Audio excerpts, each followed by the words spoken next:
and have a seat. But before you have a seat, don't forget to hit that like button. I've been told I got to say that more often. So please, before you come in and have a seat, can you hit that like button, please? Can you hit that like button so it can help my video get circulated and more people can hear me or run my mouth. But come on in and have a seat because we're about to review Ready to Love Season 8, Episode 6. And this is Dates and Doubts, y'all. This is Dates and Doubts. And there was a lot of doubt expressed. A lot of doubt. And then next thing you know, a Tommy hit us with a curveball this week. And they sent 2 men home. Does that mean they're going to send 2 women home next week too? Because they sent 2 men home. And let me tell you, I'm kind of feeling a kind of way about it, y'all. I'm kind of feeling a kind of way. I do agree that it was time for Marvin to go home. Marvin, I was ready for him to go home. I gave him one more last chance to give me a new sex secret, but instead of giving me one, he just kept acting like he didn't have any and that his life really isn't all that different. Boy. So I was ready for him to go home. I was really ready to go for him to go home. He wasn't serving no purpose anymore. But you know what? I was happy that Mario was on the bottom, and I was surprised that Christopher was on the bottom. Well, at first I was surprised that Christopher was on the bottom. I knew that Mario wasn't going to go home because Mario has Jessica standing up for him, fighting for him because she likes him. And then I'm kind of seeing that Jessica and Janelle are in alignment. So of course, I believe Janelle will go along with that. And there are people who still like Mario, even though Mario is a walking red flag. But we're going to get into that later on. So the fact that 2 people had to go home, I'm upset kind of a little bit that Christopher went home. Now, I'm going to say this about Christopher, though. Christopher showed me a side of him this week that I really didn't like. I really didn't like the side that Christopher showed me this week. But I felt like he should have got a little bit more time. I felt like he should have gotten the talking to. You know, it's almost as if you let me bring you to the principal's office and say, hey, this is not going well. This part of you right here is not going well. And the part that's not going well with Christopher is I think Christopher doesn't take constructive criticism. Because some of the things the lady said was constructive criticism. He may not have liked it. And to be honest with you, some of the things he said, and especially the interaction with Sierra, which I'm going to talk about that too, some of it was justified. But some of the constructive criticism they gave Christopher was justified. There are some adjustments he needs to make. And he didn't take the constructive criticism well. He actually came back kind of with like a little bit of a nasty attitude about it. And I didn't like that about Christopher. But I do feel he should have gotten a talking to and then give him a little bit more time, maybe to straighten up, smooth it out. And maybe he could have lasted a little bit longer and had a good comeback. That's what I think. Because I think there could have been more for he and Kira to explore. If this show is about making connections, I do believe that there might have been a little bit more for him to explore. Maybe with Kira. I don't know who else. But he went home. He wasn't happy about it. We'll talk about that as well. But I want to say of this whole show, when I walked away from this whole episode, I felt like one of the biggest problems going on this show right now is that none of these people know how to resolve conflict. They really need to take a course or something in conflict resolution because they don't know how to resolve conflict amongst themselves. You got Janelle over here screaming and yelling every time she has conflict with a person or she gets upset. Then you got Kira over here denying the conflict as if she didn't do anything wrong. Let me tell you, I do not like the way that Janelle and Jessica, because now Jessica's in that boat. I told you I was putting her in that boat last week, but she's fully in it now. She's argumentative. I didn't like the way that she was handling Kira, but I don't like what Kira did. Y'all saw my video last week. You know, absolutely, I do not like what Kira did. Because one of the things I really don't like what Kira's doing right now is she's acting almost like she's really naive to what she did. I don't think she's either naive or she's acting naive. Y'all can tell me which one you think it is. But I don't know why Kira thought that she could come on a show in which 99.9% of the audience that watches this show are black women, right? And she could come on the show and accuse a man like Quentin of not liking black women and wanting to date black women. That is a hand grenade. She came on Ready to Love, which is black people watching, black women watching, and you could come on here and tell all the black audience and every black woman, hey, there's a man in the audience, his name is Quentin, and he don't even like black women. And she did that without any real concrete evidence. That's what I don't like. It was a hand grenade. It really is akin to a Karen. Karen calling the police on a black man. No real, what's going on? Why are you calling the police over that? Same thing Kira did with Quentin. It really was a Karen move, and it was a hand grenade in the black community. And now she's wondering why so many people are upset with her, as if she doesn't know that was a hand grenade. And now she's claiming victim because you got the pit bulls like the Janelles, and you got the pit bulls like Janelle and Jessica coming for her neck and her throat. And now she's saying she's being attacked and she doesn't deserve it. Well, she definitely is being attacked. She's definitely being attacked. But do I believe that is the way in which you resolve this conflict? No, I don't. And I think that Janelle likes this type of confrontation anyway. I think when Janelle sees smoke, a fire brewing, she's the first one on the scene. She loves to come over there and pour gasoline on the scene. But it was Kira who started the fire. Is Janelle coming over here and pouring gasoline on this scene? Absolutely she is. She is. She's inflaming it. She's really blowing it up. But it is Kira who started the fire. But let's go ahead and start at the top. I got all that out. I'm going to go back and I'm going to start at the top of the show because I did want to make sure I get that part out. And also let you guys know I am going to be doing some date breakdown videos. It seems like you guys really like those videos and I love doing them, so I'm happy. This is like when you find a friend and you like, girl, do you like this restaurant over here? And they go, oh, I love that restaurant. And now you got a friend to go to the restaurant with. That's how I feel with y'all with these date breakdown videos. I love doing these date breakdown videos. So I'm glad that you guys are enjoying it because it means I have somebody to talk to about it. So I am going to do some more. I'm going to have to pick out the dates on this show, which ones I'm going to break down because I can't break them all down. And then sometimes throughout the week, Ready to Love releases extra dates. And so I'll do those date breakdowns too. I got to fit them into my 9 to 5. I got a 9 to 5 job, y'all. So I got to fit it in when I can. But I'm glad you're enjoying them because I'm also glad I like making them. But let's go ahead and talk about this Aries and Philip date. Let me tell you, this was the best date. Y'all know last week I was all over Aries on the way she was coming to that date with Christopher, unprepared, unmotivated, not doing a lot. And then I did a date breakdown video on her too. So if you didn't watch that, please do check that out. So now we came to a date where we see she's really into Philip. She's really into Philip. So Aries showed up dressed to the nine. Love it, Aries. I love the fact that Aries was dressed to the nine. I love the fact that Philip came dressed to the nine and with some flowers. So here we got a date where a fly met the same fly. I may break down this video because it was really a really good date. So I like the fact that they had a really good time. I love Philip. I'm really liking Philip. I mean, Philip really is the type of guy where he tells you what he wants. He tells you his intention. He tells you where you're going. I really, really like this. And I actually think he and Aries will be a good match. And let me tell you why. Because last week, people might have thought I was hard on Aries. But there was something I picked up on Aries. And now I got a little bit more information about Aries. And Aries is now twice divorced. And she's got the 2 boys. So we don't know if the 2 boys came from one marriage or if the 2 boys are with one with the first husband and second with the second husband. So what this tells you about Aries is she can get married. She can get married. She can get men to propose. She can get men to the altar. She can close the deal on the marriage because she says, not only have I done it once, I've done it twice. So a lot of women can't even get to the altar. When it comes to dating and marriage, everybody gets stuck at different levels.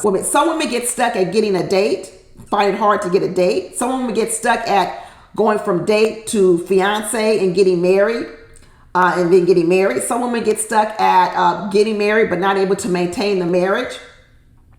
There's a lot of different levels of relationships, and we all have the parts of our relationship where we need to do work on. And it seems as if Aries might have a little bit of difficulty sustaining a relationship. So she's able to get to the point where the men are in love and they feel as if they want to marry her and spend their life with her. But yet something falls apart in the marriage. And I'm going to tell you, I think I know what falls apart in the marriage. It comes off of my last video. And so the reason why I think Philip might be a good match for her, because Philip looks like he wants to do a lot of work.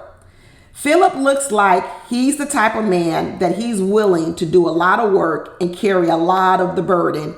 And I still am standing strong, y'all, on Aries, that I don't think she likes to do a lot of work. I still am standing strong. If you listen to Aries' conversations on dates, oftentimes it's a lot about what that man is going to do for her. I've heard very little about what Aries wants to do to pour into a man and also uplift him. I've heard a lot of conversation about what that man would do for her, what that man would do for her boys.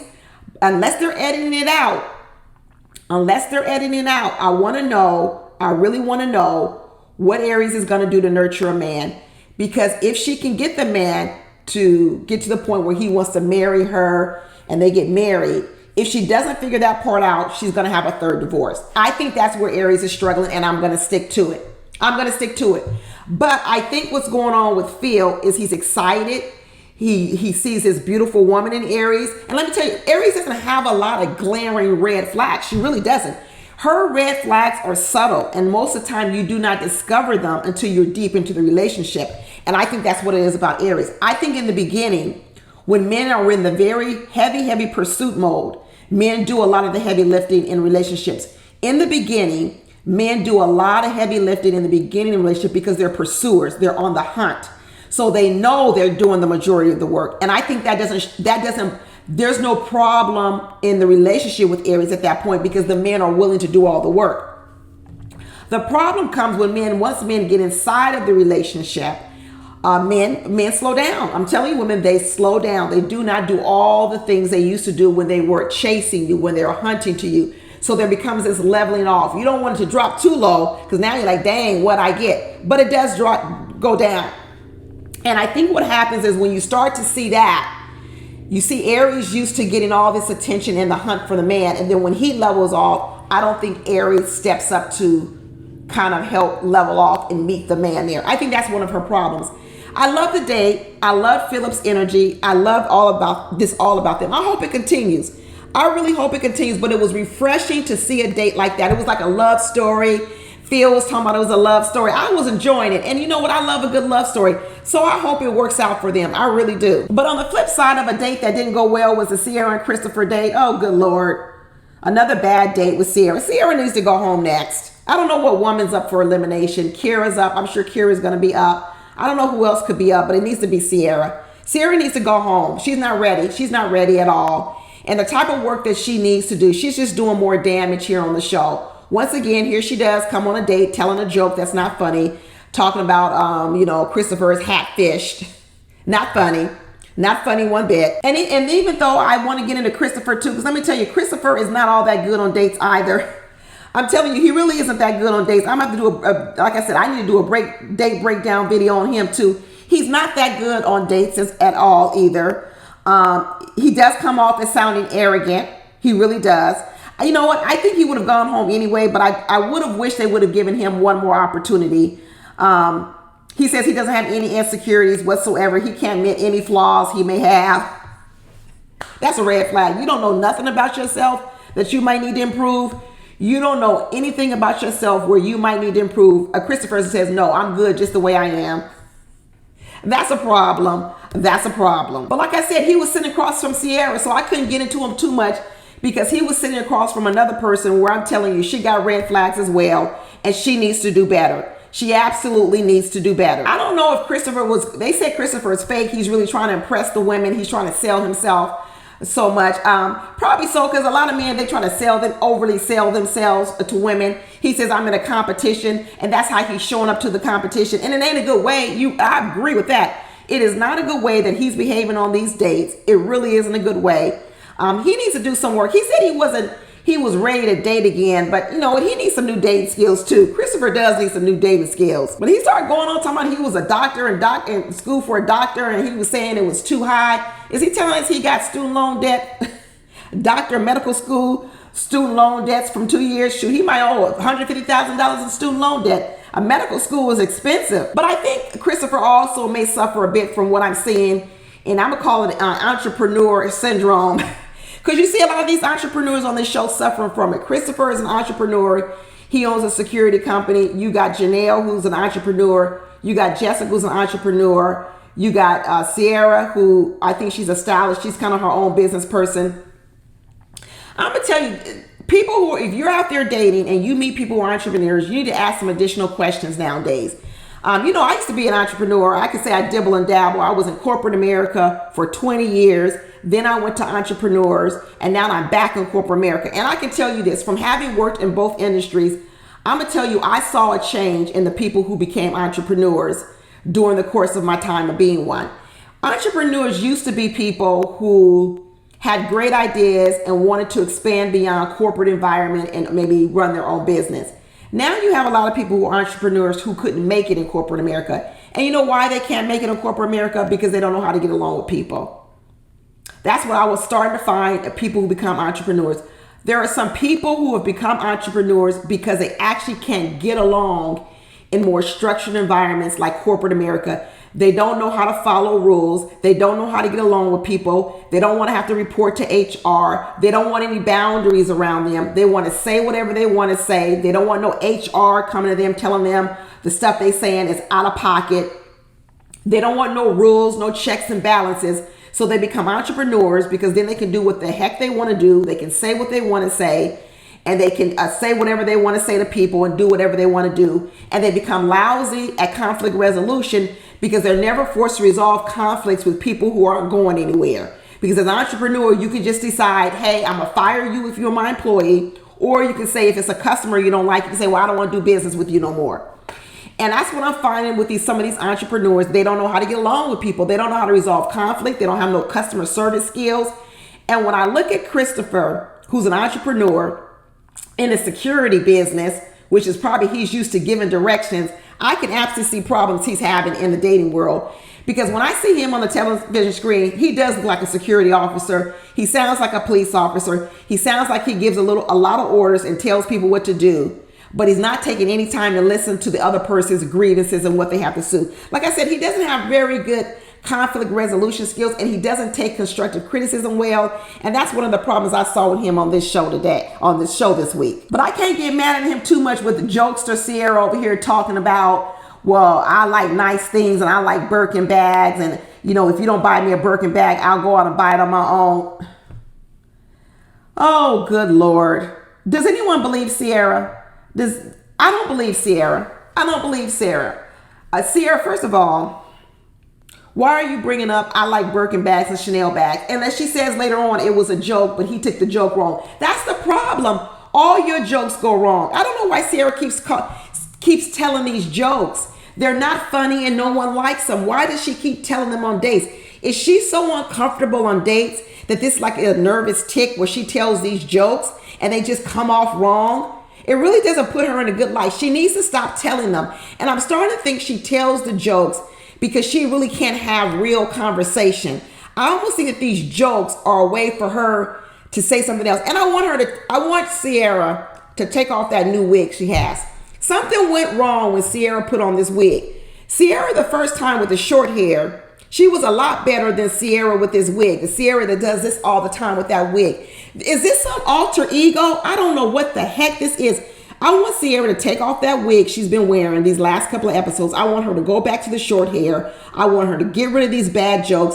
And I want to know who the real Sierra is, because she's telling us that Christopher is fake. I don't even know who Sierra is. Who the hell is Sierra? Is Sierra over here telling us she buys $50,000 Birkin bags? I thought Birkin bags were rare. I thought you couldn't buy a lot of them. She buying multiple Birkin bags. You mean tell me, is she buying 6, 7 Birkin bags where that's enough to go out and buy a whole house with? Is that what you're telling me, Sierra? Are you telling me you rolling to the point where you're buying 6 or 7 Birkin bags?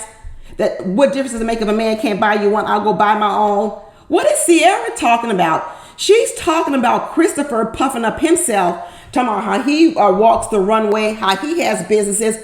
Why is Sierra any different? And then she's telling men get intimidated by that. Men are not intimidated by that. They don't like it. I really wish women would stop saying that when they see things men don't like, they say the man's intimidated. No, they don't like it.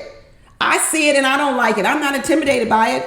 Can I afford a Birkin bag? No, I'm not busting my savings account wide open for a Birkin bag. So I'm gonna say no, I can't afford it. But that wouldn't mean I'm intimidated by you. I want Sierra to go home the next round. I really do. I can't watch any more of this. I can't watch any more of this self-destruction on the TV, self-inflicted wounds that Sierra is doing.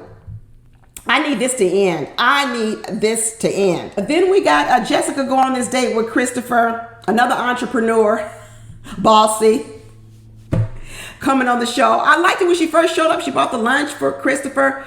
Christopher was sharp in his little suit and everything. He was looking good, and Jessica rolled up. She was looking good too. And they sat down and had this date, and the next thing you know, it sounded like a business meeting.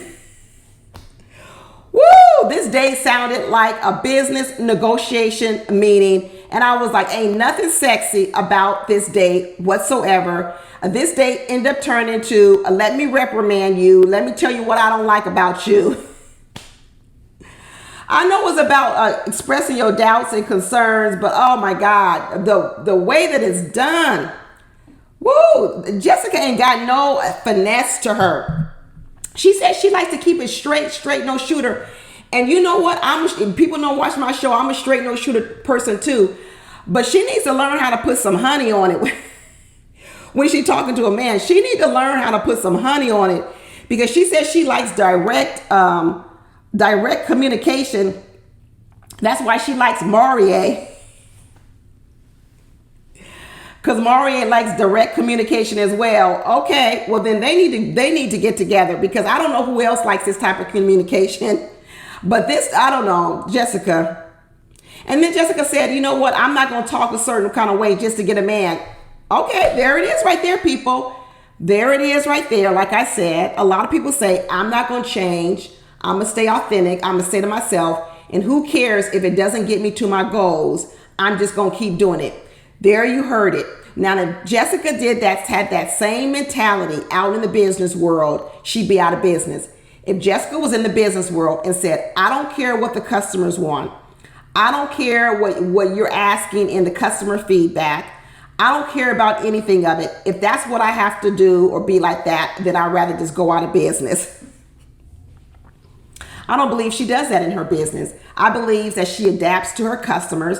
I believe that she tries to find a balance between providing good service and a good product at a reasonable price. But here she comes in dating and says, no, I don't want to tone down the way in which I talk to a person. If you don't like the way I talk to you, no problem.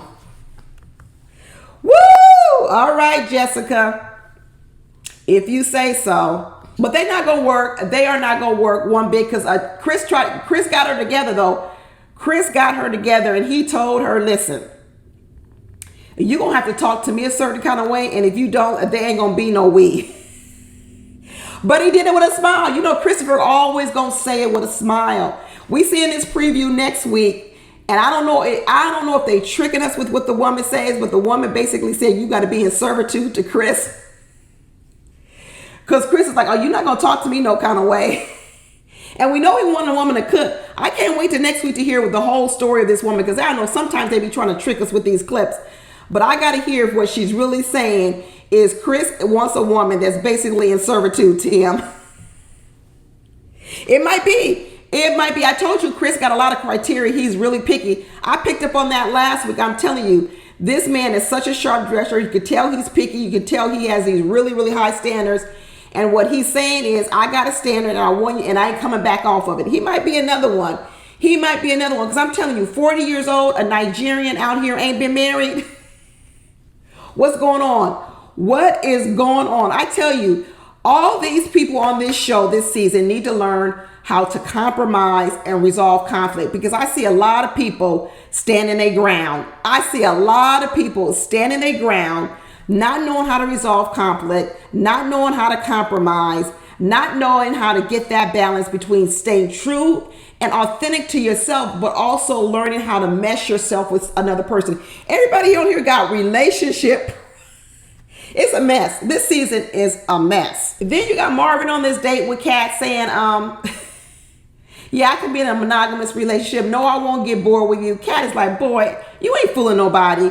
Katarina's like, boy, you are not fooling everybody. Everybody knows that you have an alternative lifestyle. And now you're sitting over here saying you've been there, done that. You don't have to do it no more. Nobody is believing you. Let's go to your house right now and look in that sex dungeon and see if it's still set up. We know it's set up. You probably got a woman tied down in that basement right now waiting for you to come back from this date. That dungeon still exists. And he over here talking about, no, I can have a monogamous relationship. He said it was what he grew up witnessing. It's what he wants. Just because you witness it don't mean it's what you want. Have you done it? That's what I'm asking you. Not that you witness it, but have you done it? And I think the answer is no. He's never been in it. He's been in poly relationships. And now he wants one of these women to go along. Boy, bye, Marvin. Bye. Move on. To the left, to the left, to the left. At least when he left, he was gracious. He didn't say nothing mean. And he said he learned a lot. He didn't learn nothing. He ain't changing nothing. He just needs to find a woman who's okay with what he does. Marvin's too far gone to I'm talking about people compromising, but there are some people who you can see they'll never get to where you are. There'll be no middle ground. I don't even know where the middle ground is with Marvin. You either are or you aren't with what he does. And if you're not with what he does, there ain't no compromise in it. I don't see it. And then you had Jessica over here spill the beans talking about he's a stag and he likes to watch. Woo! Where did they find Marvin? Where did they find him? Okay, bye, Marvin. It was funny why it lasted, but we don't need no more of this either. We really don't. Then you had Kira over here on this date with that wild golden doodle. That dog is about as wild. That dog needs some home training. That dog needs some home training. If I come in your house and you got a dog wild like that, they say a dog is a reflection of you. And that dog is wild all over the place, jumping all over the place, doing whatever the heck it wants to do. Maybe that's a reflection of his owner, Kira. Kira over here on a date doing TikTok videos. Doing TikTok videos with Herbert. Herbert was like, what the heck is this? That was funny. But she had a good time. Kira had a good time, and it was cute seeing them doing this. But Herbert said, no, this is a no. This is a no. It was good for this time. He went over there and let Kira make him some green bean casserole. You know, it was some cold green bean casserole. I'm just kidding. I don't know what that was called. Corn hash. I don't know what she made. But girl, I guess it was good. Herbert said it was a good meal. But here, once again, somebody else telling Herbert he's too nonchalant. He needs to step up his game. Herbert ain't interested in none of these women. None of them. Not in no real way. I don't know.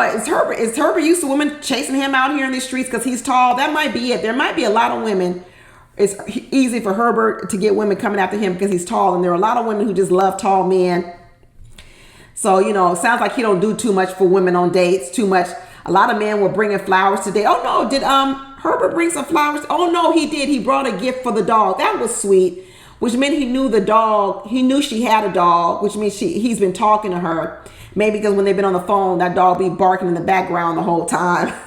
But he bought the dog a gift. I can't remember. Did he bring some flowers? But Kira said, you're going to have to step it up. You're going to have to step it up. But ain't no way Herbert going to want Kira. Because he's already, how could you like Kira and like Janelle? Two completely different women, opposite ends of the spectrum. And you want me to believe that Kira will be a connection. He even said, it ain't going nowhere. It is not going anywhere. I don't know, Kira losing all her possible connections. Christopher was really her last one. So Kira probably going to be going home next too, real soon. But this date was, I don't know, it was a disaster too. Then you had the date with Quentin and Janelle. Not believing it one bit, not believing it. Even when Janelle asked him, well, how do you feel about the age difference? And he says he doesn't think about it. And then we'll talk about that when we get there. Well, this will be the time to talk about it in the beginning. Why would we go somewhere and then find out it's a problem? No, we will talk about it now. This is Quentin kicking the can down the road.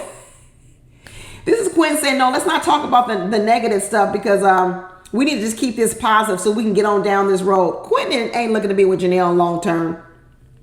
He likes to flirt with Janelle. He likes the way that Janelle looks. He probably does like some things about Janelle, but that's about it. It ain't no long-term thing going on here with Quentin. Quentin can do all the flirting he wants to do because he's really good at it. He's absolutely really good at it. And let me tell you, he's a personal trainer. Personal trainers know how to charm women They absolutely know how to charm women because a lot of their clients are women. So they know how to tell women what they need to tell them, make women feel the way they need to feel, because they need to get that business coming in and they need to make that woman feel good about themselves. And that's what he's doing to Janelle. He about to turn Janelle out. Quentin is about to tell Janelle, turn out Janelle. Janelle over here talking about all the men chasing her. And now we find out really there are not that many men chasing Janelle. And then you find out, okay, she's getting turned out by Quentin because she's eating up everything Quentin is serving. Quentin is serving it up and Janelle is she gobbling it down. She is gobbling it down. And I can tell you they don't have no real deep conversations because on this date, Quentin found out, he said he just found out that Janelle is adopted. Well, what kind of deep conversations are you having if this is the first time you find out she's adopted? What kind of deep conversations have you had talking about childhood and all these other kind of things, but you just now hearing she's adopted? That means y'all ain't talking about nothing. All this talking and texting they talking about they do every single day. What they talking about? Not no real stuff. If you just now finding this out, that told me everything. Janelle and Quentin are just a little business deal to make it towards the end. This is a business deal to make it towards the end, and let's do some flirting and having some fun on our way there. On our way there. Quentin talking about, it doesn't matter about your age. I'm a person that can move fast. I can get married. And I do believe that. I do believe it doesn't take a long time to get married. So I believe Quentin on that. But do I believe he wants to do that with Janelle? No. Because I don't think he likes a woman like Janelle who's, I'm telling you, she's a mean girl. And I know one of my viewers got mad at me talking about, I shouldn't call Janelle a mean girl. That's too derogatory. And I asked my viewer, I said, okay, what other word could I use if you don't want me to use a mean girl? And she told me I should use a bad girl. Nope, I don't like that term. It doesn't encapsulate what I think. I'm all willing to come up with a new term. A woman that treats people mean, I could say that. A woman that treats women meanly, I could do that. I could say that. But bad girl, nope, that doesn't really encapsulate it for me. I need another, because I think Janelle does treat other women in a mean way because I think she competes with other women.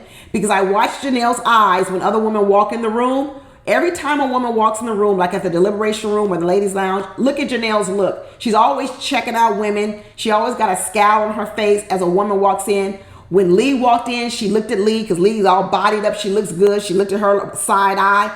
She looked at, she always looks at Katarina side eye. Janelle is jealous of other women. And as a result, she treats other women poorly or mean. So I don't know what you want me to call her. If you don't want me to call her a mean girl, somebody else gonna have to give me another word. Help me with my vocabulary. Maybe I'm too juvenile in my vocabulary. Give me another term I can use. I don't like bad girl. I don't like bad girl. But give me a word I can call her when I say she treats other women poorly. Okay, I think she's jealous of other women and she's mean to other women. Give me a new term and I'll start using it. Like I said, I know how to resolve conflict. I'm open to compromise. I'm open to compromise. Let me know, people. Let me know. And then you got a hypocrite Maurier going out on an ice cream date with Kira. Didn't Maurier tell us he eats healthy? Didn't Maurier tell us he eats healthy? He likes to work out.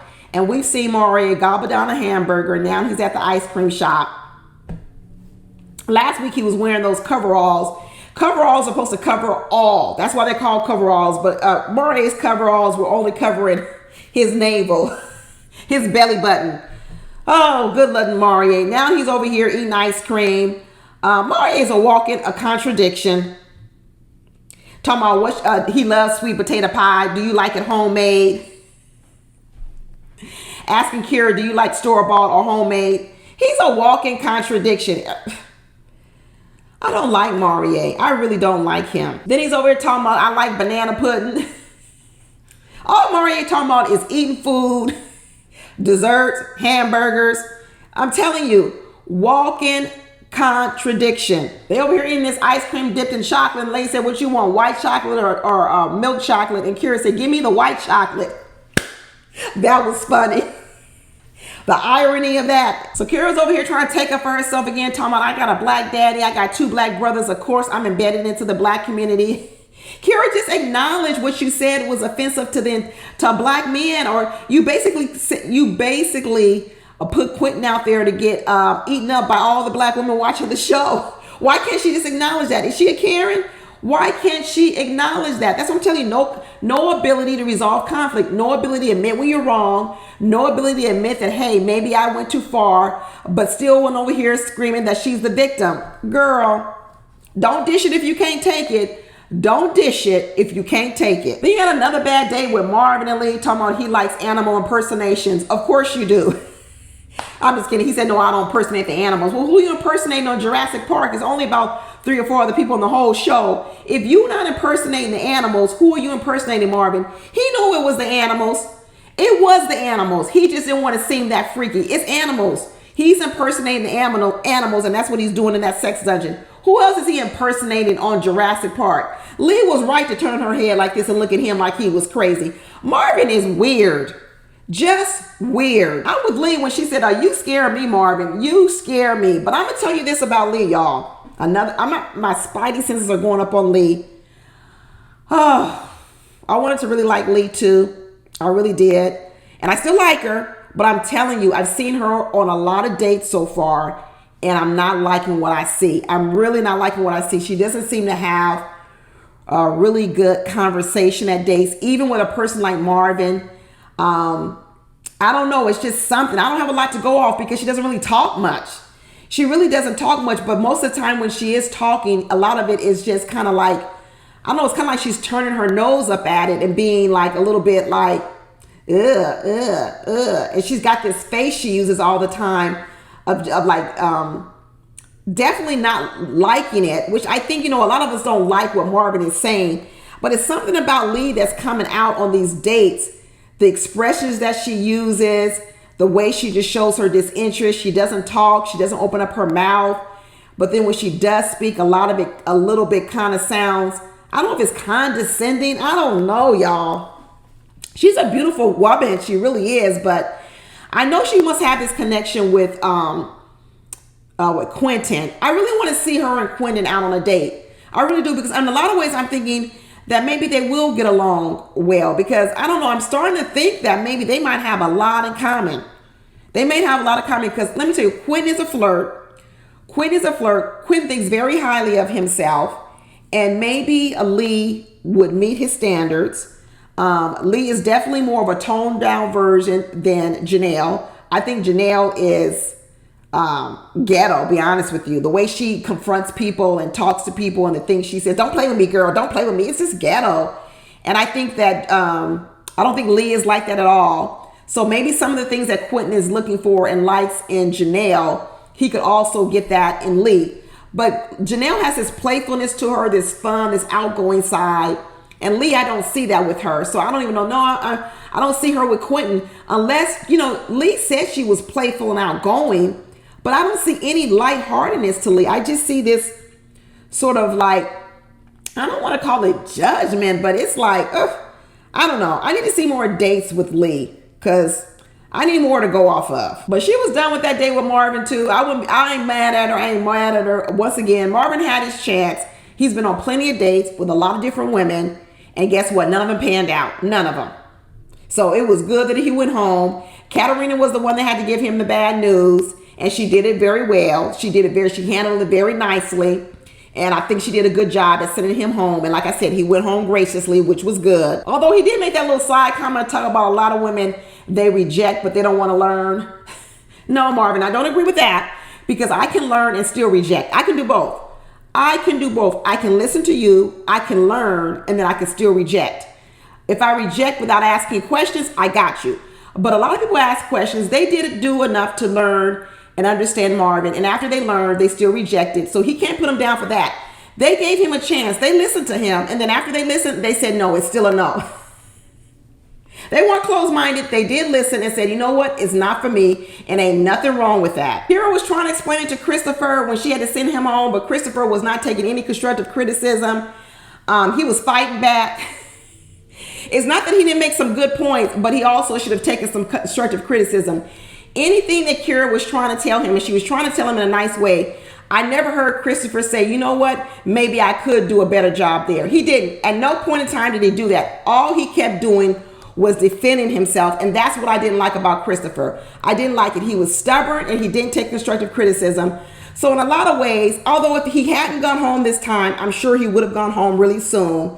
But I still wish he would have got at least an extra week. An extra week. But he was going on there talking about, this is me, I'm being authentic, and I can't change that. So, you know what? Here go another person talking about I'm being authentic. I don't want to change nothing. Then stay over there. Stay over there, Christopher. Stay over there. He's a mess. He's a mess. I thought maybe we should give him an extra week. But now that I think about it, now I'm sitting here talking about it. Nah, why waste time? Why waste time? Because he's sitting over here talking about, he's saying the same old thing. I'm going to be authentic. I ain't going to change. So then, you know what? Go home early. I just thought maybe, you know, everybody else gets a warning and then they get an extra week and they didn't give Christopher no warning. But you know what? I'm with you ladies. Go ahead and send him home. Send him home. Maria got his talking to. Maria got his talking to by Lee. Maria got saved by Jessica and Janelle. So Maria did get a talking to. He got brought up to the principal's office. Lee told him, you giving us homie vibes. And he says, what, friend zone? She said, friend zone, homie. I don't know what the difference was either, Maria. I was confused with what Lee was trying to say. I think she was trying to tell him you're not in the friend zone, but I don't know where people got Maria out. He would be in my friend zone. No, actually, I don't know Maria would be in my friend zone. I don't even think I would want to be friends with Maria. But anyway, he got his talking to. He said, thank goodness, because he needs another extra week. He's going to try to turn it around. And so he's going to get a reprieve for next week. So we got to deal with Maria one more week. Maria said he's got a duty to his people. He got a duty to his people. And he says, he got to stand up to people like Akira. Was Maria in Alabama? Was Maria running around with a folding chair? Roll the tape. Did anybody see Maria in Alabama with the folding chair? Because he says he got a duty to his people. He said he's a proud card-carrying member of the Folding Chair Club. All right, Maria, I'm with you. Let's see. All right, that's it, y'all. Please watch for my midweek videos. Maybe tomorrow I'm going to do some date breakdown videos. I have to see which ones I'm going to do. But that's it. Talk to you later. Bye.